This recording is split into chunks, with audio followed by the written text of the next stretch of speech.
Karnataka Chief Minister Siddaramaiah presented his 16th budget on March 7th, marking a historic milestone as the state's budget surpassed 4 lakh crore rupees for the first time. However, it remains a revenue deficit budget, with the deficit estimated at 19,262 crore rupees. 51,034 crore rupees has been allocated for the state government's 5 flagship guarantee schemes, slightly lower than the 52,009 crore rupees allocated last year. The budget also includes a salary hike for Asha and Anganwadi workers. The budget has also introduced a 4% reservation for Muslims in government tenders and contracts. Furthermore, financial grants have been earmarked for the development of religious minority communities. 100 crore rupees for the comprehensive development of Jain, Buddhist and Sikh communities, and 250 crore rupees for the Christian community. This move has drawn criticism from the opposition, the Bharatiya Janata Party, which labelled the budget as minority appeasement and a halal budget. Bengaluru has received a significant boost in this budget, with its allocation rising to 7,000 crore rupees. Under the Brand Bengaluru initiative, 1,800 crore rupees has been set aside for 21 key projects. To delve deeper into the budget and its implications, we have with us Dr. Kousar Jahan Begum, an economics professor from BS College. Thank you so much, ma'am, for joining us. And the first thing that I want to ask you is, what are your key observations about this budget? Mainly finance के terms में, सिर्फ economic terms में अगर हम ये budget को देखें, तो आपके key observations क्या हैं?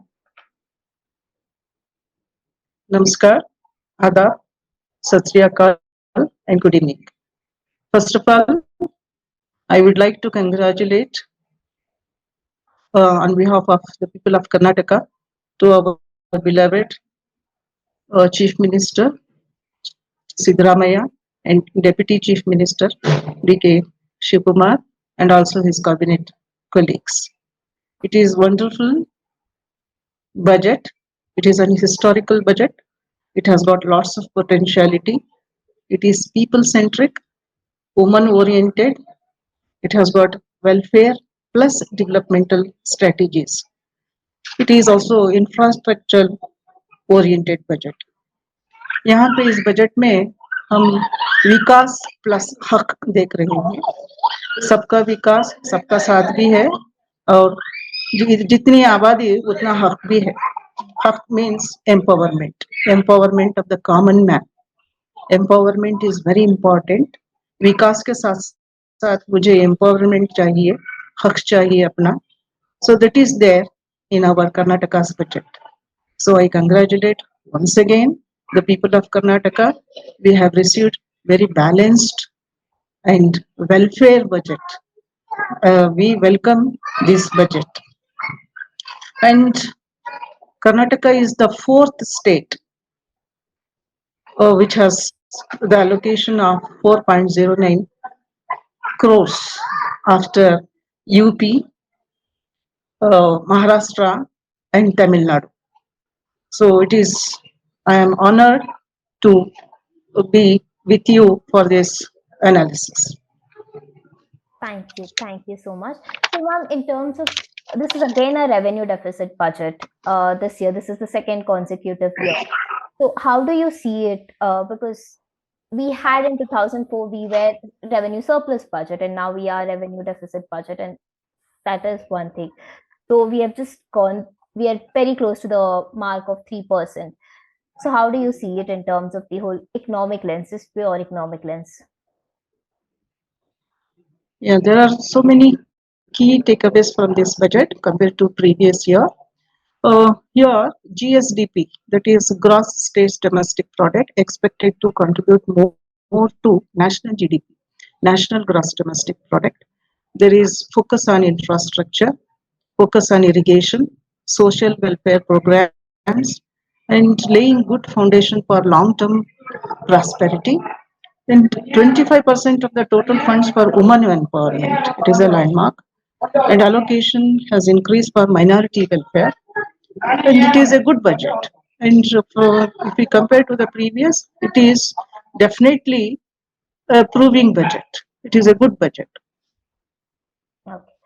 But the opposition has called it as a halal budget or the minority appeasement budget, mainly because of the 4% government has given for religion preservation uh, for Muslims in government contracts, tenders, and the minority again they have given 250 crore rupees for Christian development and 100 crore rupees for Jain, Sikh, and Buddhist development. So, how do you say it? Do you think that this budget is minority appeasement budget or is it a welfare appeasement budget? There is always a discussion that minority means Muslims. Minority constitutes Muslims, Christians, Jains, Buddhists, and Sikhs. So it is for the minority, total minority. The allocation is good. If we see according to the population, it is not according to the population also. It is good. Rather, I would say that mother is always worried about the weak child because the she gives special attention and care for this child. Survival of the fittest theory only apply when everybody is equal. So for this, we need to support the downtrodden, the backward, the socially and economically backward people.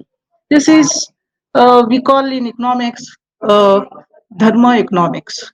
We call welfare economics, and also it has been our honored late Prime Minister Atal Bihari Vajpayee has told that Raj Dharma, and he has advised our present Prime Minister, Honorable Narendra Modi, about the Raj Dharma.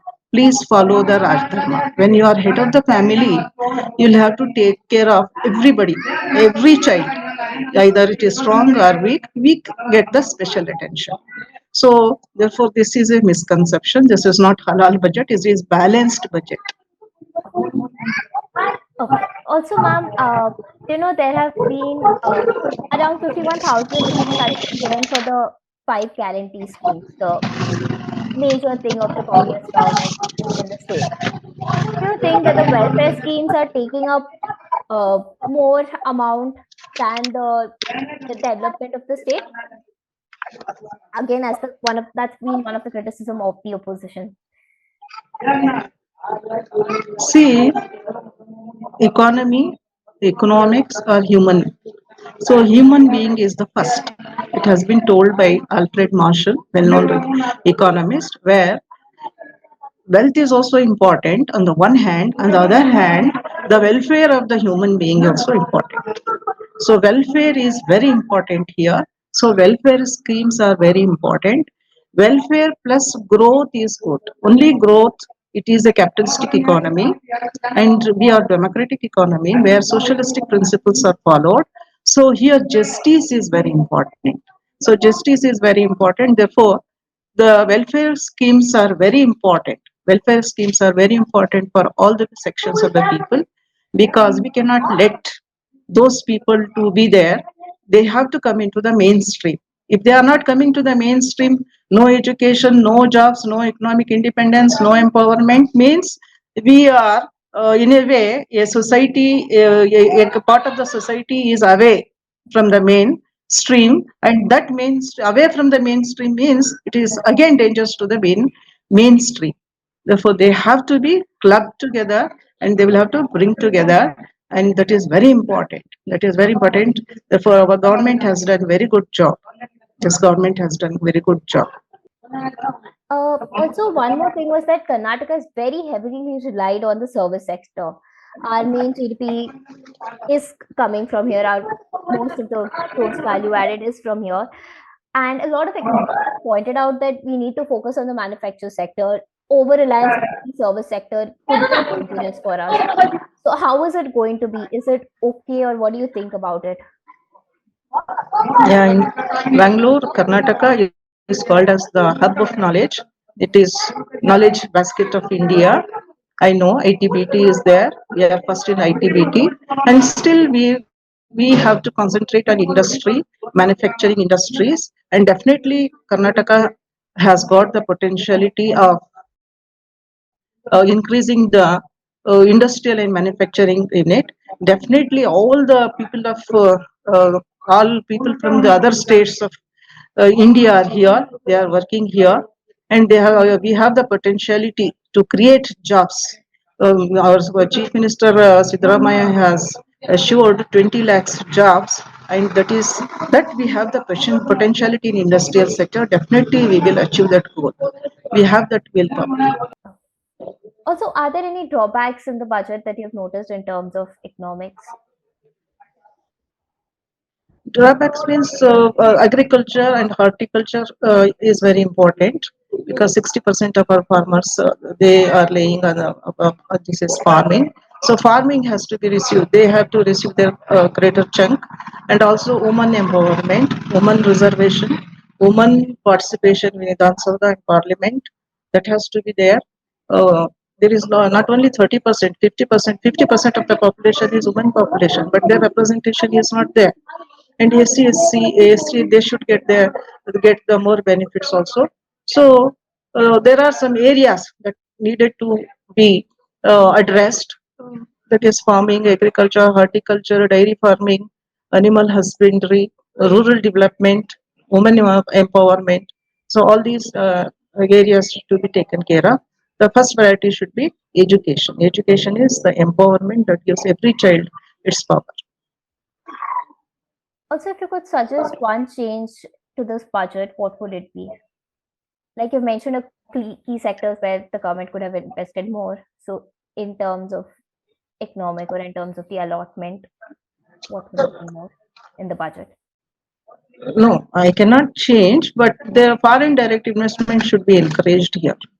Earlier, Bangalore is the hub, and Karnataka is the hub of foreign direct investment. Everybody was ready to invest here. Even now, it is there, but still, we need some more focus on that foreign direct investment. We should attract more funds from the foreign that is foreign dignitaries. Okay. Okay. Thank you so much, ma'am. Thank you for having me on this channel. Thank you very much. All the best.